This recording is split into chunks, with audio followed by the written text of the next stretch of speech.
Assalamualaikum.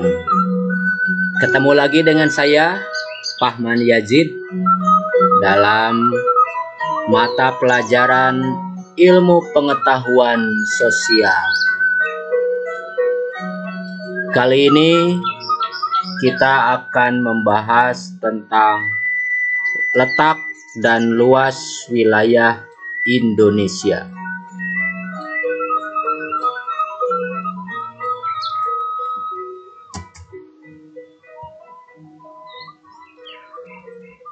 Posisi wilayah Indonesia dapat ditinjau dari 1. Letak geografis, 2. Letak astronomis, dan yang ketiga adalah letak geologis. Tapi nanti itu dibahasnya ya. Yang hari ini, yang pertemuan ini kita akan hanya membahas letak geografis. Letak geografis, ini pengertian dari letak geografisnya ya. Letak geografis adalah kedudukan suatu tempat jika dibandingkan dengan daerah-daerah sekitarnya. Maksudnya begini. Contoh, ketika kamu atau kalian duduk di bangku di kelas, posisi geografisnya atau letak geografisnya itu akan berbeda dengan teman kamu.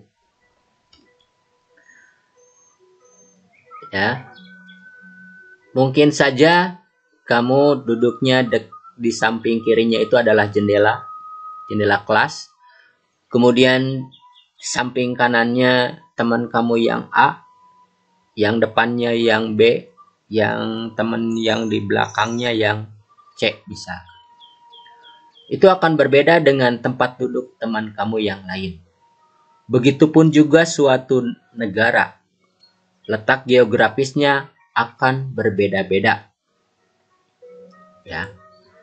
Menurut letak geografisnya, wilayah kepulauan Indonesia diapit oleh dua benua, yaitu benua Asia dan benua Australia, serta diapit oleh dua samudra, yaitu Samudra Hindia dan Samudra Pasifik. Nah, ini wilayah Indonesia. Tadi dikatakan, menurut letak geografisnya, Indonesia itu diapit oleh dua benua. Ini benua besar ini, ya, dua benua. Yaitu benua Asia, ya, dan benua Australia. Serta diapit oleh dua samudra. Ini samudra yang sangat luas sekali. Ini samudra. Samudra Hindia dengan Samudra Pasifik. Itu kan beda. Indonesia itu diapit oleh dua benua Asia dan benua Australia. Akan sangat berbeda dengan Jepang. Jepang diapit oleh benua Asia dan Laut Pasifik atau Samudra Pasifik. Serta Samudra Pasifik dan kan beda ya. Cina diapit oleh misalkan ini India dan Rusia. Ya, beda-beda ya.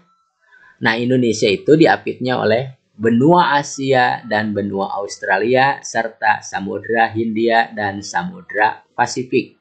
Paham? Kita lanjutkan. Wilayah Indonesia merupakan negara kepulauan atau archipelagic state. Konsekuensinya bahwa negara Indonesia merupakan negara kepulauan, maka Indonesia juga disebut negara lautan atau maritim. Jumlah pulau yang ada di Indonesia itu ada 18.100 pulau. Yang baru dihuni sekitar 930 pulau. Ayo, siapa yang mau pulau-pulau yang masih kosong? Itu masih berpenghuni, yang belum berpenghuni yang banyak itu ya.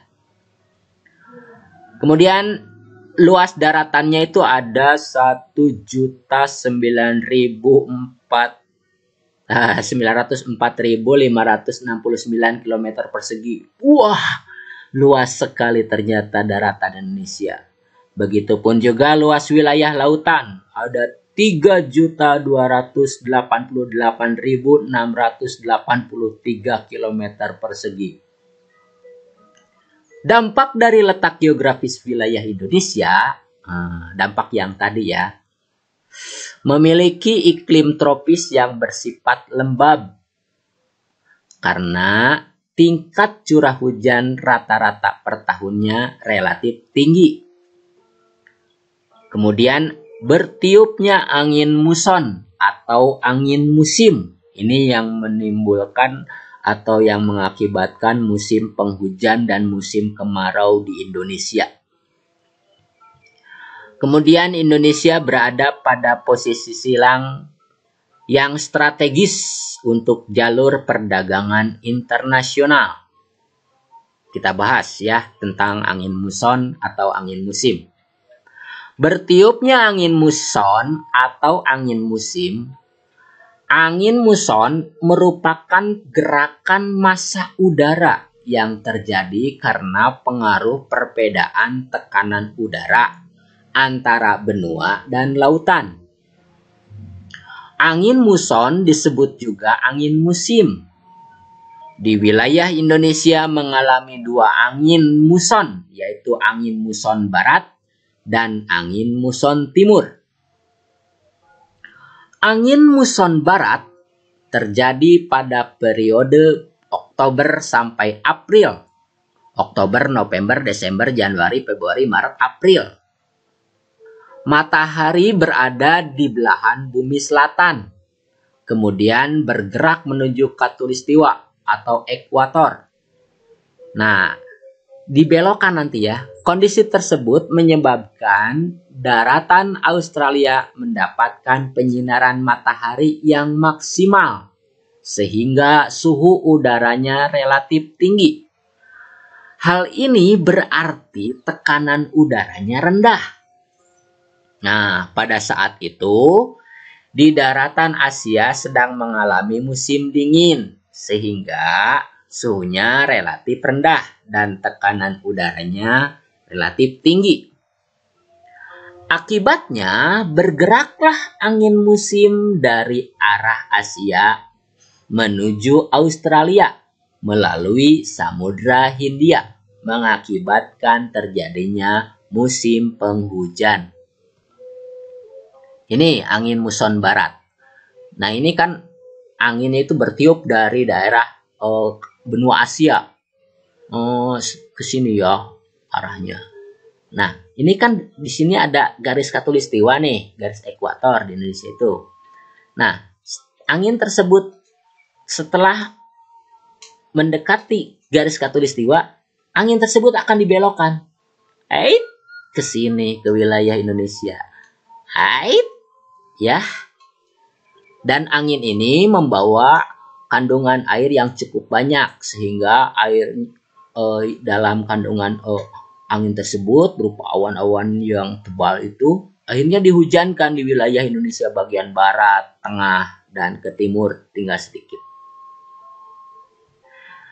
Angin muson timur pada periode April sampai Oktober. April, Mei, Juni, Juli, Agustus, September, Oktober. Posisi matahari berada di belahan bumi utara. Kondisi ini menyebabkan negara-negara yang berada di Asia mendapatkan penyinaran yang maksimal, sehingga suhu udaranya relatif tinggi, sementara tekanan udaranya relatif rendah. Pada periode ini, kondisi Australia sedang mengalami musim dingin, sehingga suhu udaranya relatif rendah dan tekanan udaranya relatif tinggi. Ini kebalikannya dari angin muson barat. Ya. Kondisi tersebut mengakibatkan bergeraknya massa udara dari Australia menuju Asia melalui Indonesia. Kandungan airnya relatif sedikit, sehingga pada periode ini Indonesia mengalami musim kemarau. Ini bentuk angin pergerakannya angin tersebut. Ini dari wilayah Asia Australia ini. Di sini Australia ya, maaf. Di sini anginnya. Namun setelah melintasi garis khatulistiwa itu akan dibelokkan. Ya. Nah, hanya itu dari saya tentang letak geografis Indonesia. Nanti pada pertemuan selanjutnya kita akan membahas tentang letak astronomis Indonesia. Ya, jaga kesehatan, jangan lupa sholat, membaca Al-Quran setiap hari, hormati ibu bapak kalian, bantulah mereka sebisa kamu, sebisa kalian ya. Jaga kesehatan. Assalamualaikum.